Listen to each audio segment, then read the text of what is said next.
Джан родился 8 ноября 1989 года в Стамбуле. Его дедушка по отцовской линии албанец родом из Косово, а бабушка из Северной Македонии. Отец работал на таможне, а мать окончила филологический факультет университета, но в основном занималась секретарской и менеджерской деятельностью. Джану было около 5 лет, когда родители развелись. Впрочем, без скандалов, и им удалось окружить сына любовью и заботой. Так что недостатка внимания, как часто бывает у детей после развода родителей, Джан никогда не испытывал. Он просто стал жить с матерью по будням, а с отцом проводил выходные. Родители были полными противоположностями друг другу. Мать строгая, деловая, дисциплинированная, блестящий организатор, ранняя пташка. Встает в 6 часов утра. Недаром Джан во всех организационных вопросах своей жизни, работы и быта рассчитывает на мать и только на нее. Сам он терпеть не может заниматься такими делами, как заказ билетов, составление расписания, отправка в чистку одежды. Даже поход в ближайший магазин для него скорее исключение, чем правило. Отец же был всегда человеком очень легким и знающим толк в радостях жизни. Сын шутливо сравнивает его образ жизни с тем, что ведет герой в фильме «Великий Гэтсби». Отец постоянно устраивал в саду барбекю и вечеринки, что, впрочем, до поры не мешало и содержать достатки семью. Дядя Джана был известным в Турции тренером по футболу, и мальчик с детства охотно приобщился к спорту и спортивным играм. Вставал в 5:30 утра, чтобы добраться до школы, а после уроков он ехал на баскетбольную тренировку и возвращался домой к полуночи. При этом в 14 лет поступил в Международный итальянский лицей в Стамбуле, благодаря своим успехам в школе и высоким оценкам. Джану легко давались языки, а в лицее именно на языковое образование и делался упор. Лекции читались на разных языках, в первую очередь на итальянском. Джан играючи выучил итальянский, английский, испанский, немецкий и французский языки. Он вообще настолько легко решал задачи любой сложности, что математику называл хобби. Кроме того, он выработал собственную методику усвоения знаний. Не желая тратить время на то, что не имеет значения, Джан штудировал учебники перед самым экзаменом, делая упор на пристрастие преподавателя.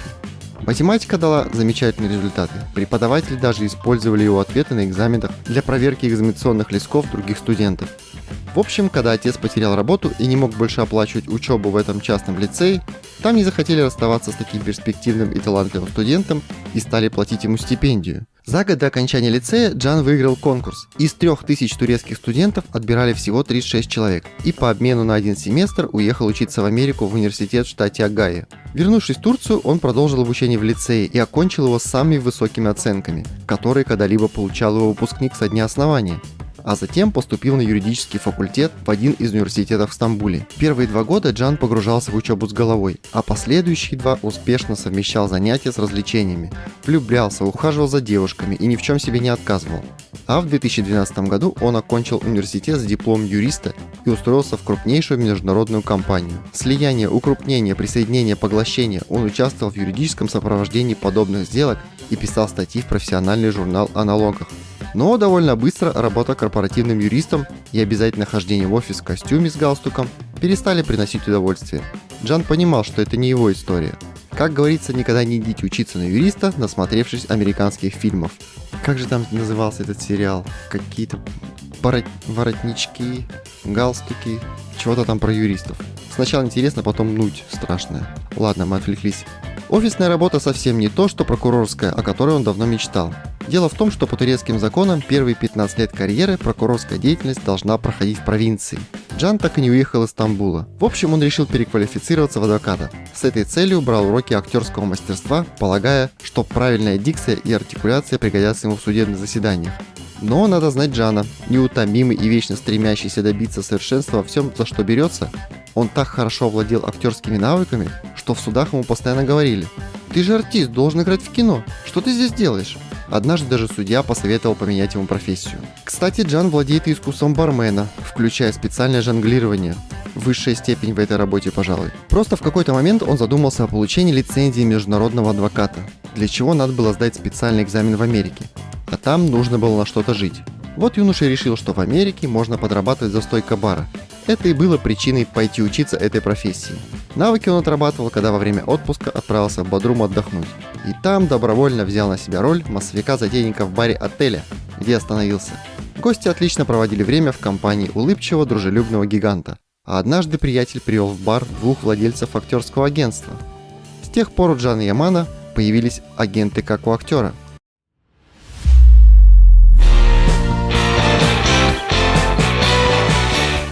Он говорит: заработала сама вселенная, И когда я сам поверил в себя, все сложилось очень быстро и успешно. Вскоре Джан получил первую роль в сериале «Дела сердечные», и бывшие сослуживцы по юридической фирме увидели его на экране телевизора.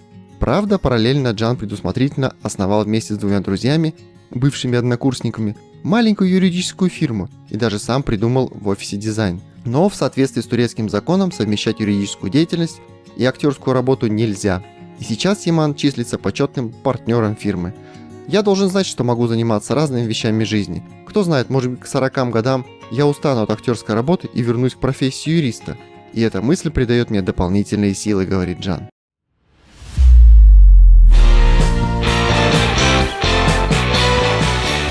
Но оказывается, «Дела сердечные» — это все-таки не первый проект Джана. Удивлены? Яман принимал участие в съемках видеоклипе на дебютную песню певицы и актрисы Гульнур Гекче из одноименного альбома Dreams, что-то там Porcelain Dreams, выпущенный в 2013 году. Джан Яман, который играет неверного мужа Гульнур Гекче, появляется только в начале и в конце клипа. Гульнур вышла на музыкальный рынок с группой, участницей которой она является и до сих пор.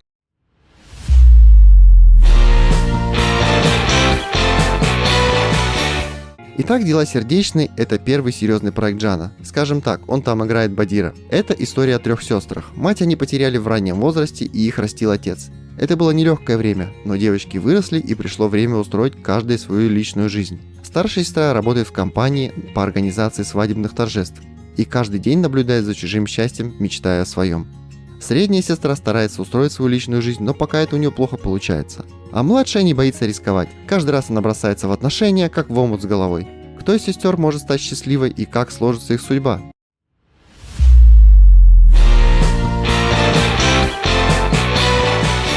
К своей мужественной красоте, благодаря которой Яман стал столь успешным актером, он относится философски. Множество людей гораздо красивее меня. Но если внешние данные не сочетаются с выдержкой, упорством, убежденностью и твердостью духа, ничего у вас не получится. На красоте, как и на одном лишь таланте, далеко не уедешь. Интересно, что для первой роли Джану пришлось слегка ухудшить свою внешность. Ему сказали, что он слишком красивый, и мускулатуру надо бы немножечко уменьшить, дабы не отвлекать внимание от характера персонажа. Яман похудел на целых 6 килограммов, отрастил бороду, а представленный к нему стилист даже извинялся за то, что он его слегка изуродовал. Но за «Делами сердечными» последовали роли и в других романтических сериалах. «Любовь назло» и «Кто из нас не любил». И в общем, самому Джану стало понятно, что в этом жанре спортивные достижения и его не по-актерски накачанное тело и впрямь не вполне органичны. Зато требуется врожденная харизма, пластичность, выразительность взгляда и улыбки. И этими достоинствами он всегда обладал в избытке.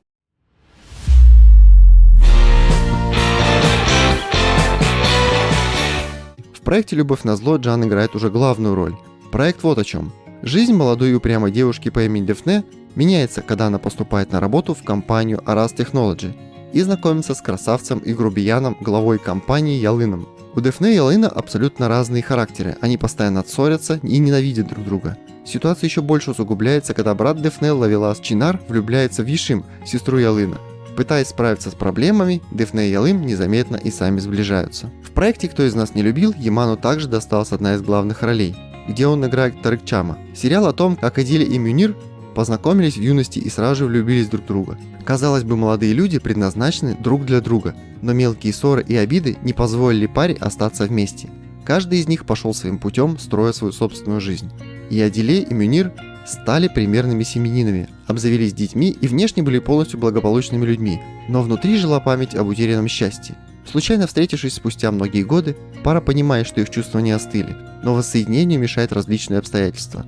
Ситуацию усложняет и то, что их дети, как и их родители, влюблены друг в друга.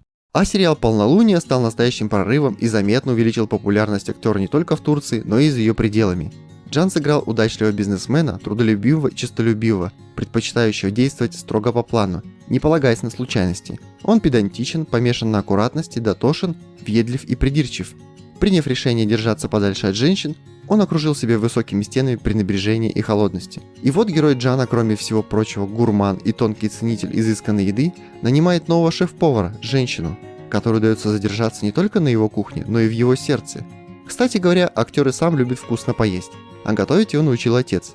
Я знаю, как приготовить традиционные турецкие блюда, но отец научил меня творческому подходу к кулинарии. Открываю холодильник и могу создать деликатесное блюдо из того, что там есть. А еще в сериале рассказывается о том, как назлы красивая простая девушка, которая превосходно готовит и мечтает в будущем открыть свой ресторан, но пока на это нет средств, девушке предлагают работу личного повара у одного богатого бизнесмена. Когда ее принимали на работу, то выдали целый ряд правил, которые нельзя нарушать.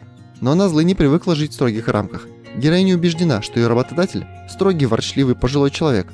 Но это оказалось не так. Ферит – богатый и успешный мужчина, красивый, молодой и одинокий, привыкший жить по четким правилам. Но после того, как в его жизнь ворвалась назлы, вся жизнь его изменилась. В полнолуние Джан первый раз сыграл в паре с актрисой, у которой давно сложилась верная аудитория поклонников, в том числе в Италии. Благодаря партнерству с ней у Джана стало много фанатов среди итальянских зрителей, тем более, что он прекрасно говорит по-итальянски. Шоу продлилось 2 года, последняя серия вышла в новогоднюю ночь 2017 года.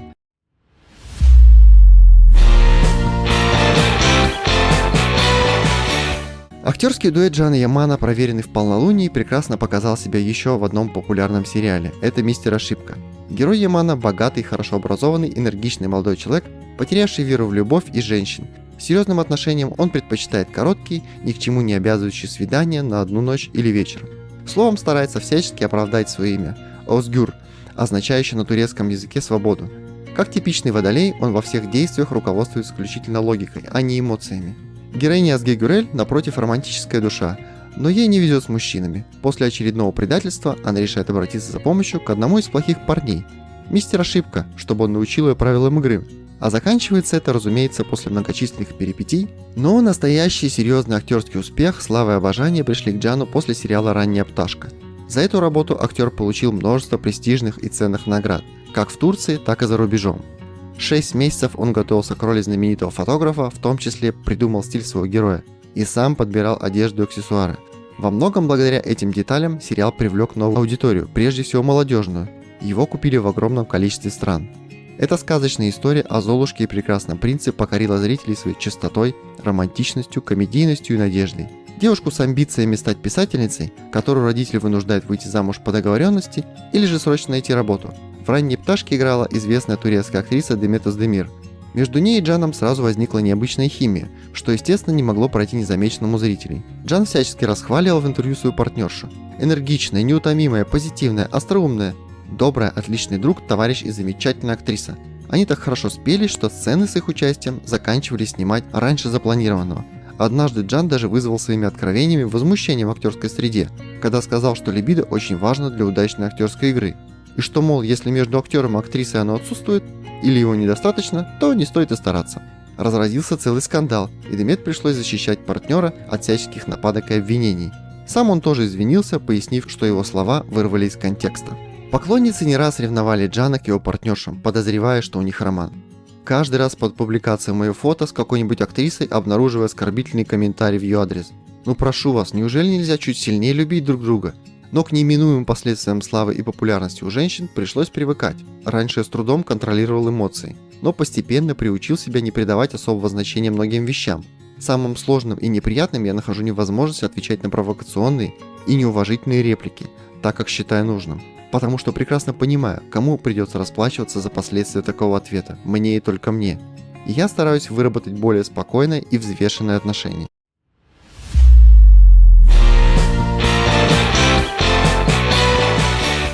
Особое внимание публики привлекли отношения Джана с Demet Özdemir. То, что они прекрасная пара, пришлось признать даже самым ревнивым поклонницам. Правда, актеры никогда не подтверждали свой роман, хотя и не опровергали. Но пресловутый язык тела, взглядов и жестов говорил гораздо больше, чем любые слова. Ходили слухи, что они получили лицензию на заключение брака и намереваются пожениться. Впрочем, слухи и сплетни Джан настолько ненавидит, что при одной мысли о них у него немедленно начинается головная боль.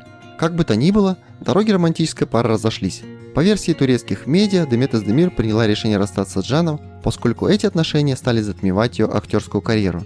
Амбициозная актриса даже наняла специалистов, чтобы убрать из прессы и соцсетей любую информацию о личной жизни. Говорили, что Джан сильно переживал эту ситуацию. Впрочем, вскоре он отправился в Италию сниматься в сериале «Виола как море» в роли комиссара полиции и там познакомился с красавицей-итальянкой, известной спортивной журналисткой и комментатором Джулией Дилетто Лиоттой. Она в то время как раз рассталась с бойфрендом-боксером и, по слухам, недолго крутила роман со знаменитым футболистом Златаном Ибрагимовичем. Отношения Дилетты с турецким актером, безумно популярным в Италии, занимали первые полосы таблоидов. Они позировали на яхтах, выкладывали фотографии в соцсетях, и даже познакомили друг друга с родителями. Казалось бы, уже слышны звуки свадебных колоколов. Но тут в прессе неожиданно появилось фото, где сексуальная итальянка целует некого богатого бизнесмена. И Джан и Дилетто категорически отрицали ее измену и продолжали радовать публику совместными появлениями. И вскоре выяснилось, что фото и впрямь сделано еще до начала романа Дилетто с Джаном. И все же красивая сказка о влюбленных закончилась в 2021 году. Причин они не называли, хотя источники близких к паре уверяли, что Дилетто не хотела так быстро выходить замуж, а Джан настаивал на браке. Огорченные поклонники журналисты придумали свою версию случившегося. Мол, эта история была лишь рекламным трюком для продвижения итальянской карьеры турецкого актера. Поверить в это трудно, учитывая без того сумасшедшую популярность Джан Ямана в Италии, да и везде в Европе. Джан говорит, что ценит в женщинах не только внешность, но и взгляды, чувство юмора, шутки и запах. Сложный комплекс внешних, внутренних и поведенческих моментов. Не выносит лжи и невежества. Еще он признается, не самый легкий из меня возлюбленный, если честно. Моя цель – полюбить раз и навсегда. Любовь я сравниваю с тортом. Как ни нарезай, количество кусков все равно ограничено. Поэтому надо стараться сделать правильный выбор.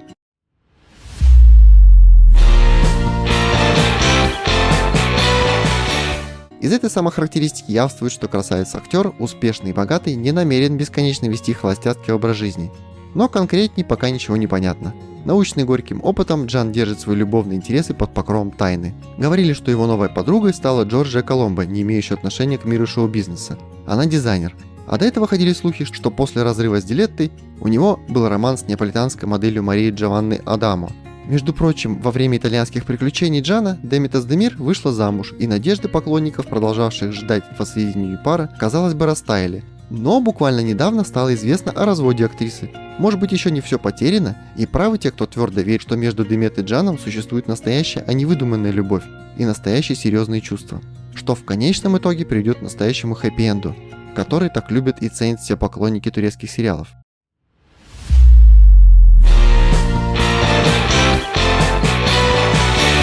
Последние полгода Джан снимается в новом историческом сериале и также активно развивал рекламную карьеру, появившись в рекламных видео престижных турецких и других брендов.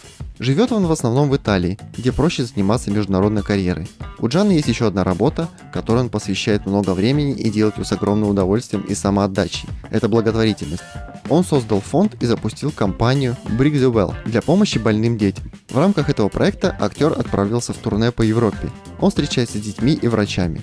«Я научился жить сегодняшним днем», — говорит Джан, «потому что даже мечты, если они чересчур серьезные, способны придавить и ослабить, вызвав стресс и напряжение. Ненавижу, когда в моей жизни, профессиональной и личной, находятся люди, заставляющие меня волноваться и сворачивать с пути, который я еще даже до конца не выбрал». Ну а на сегодня все. Всем удачи и пока!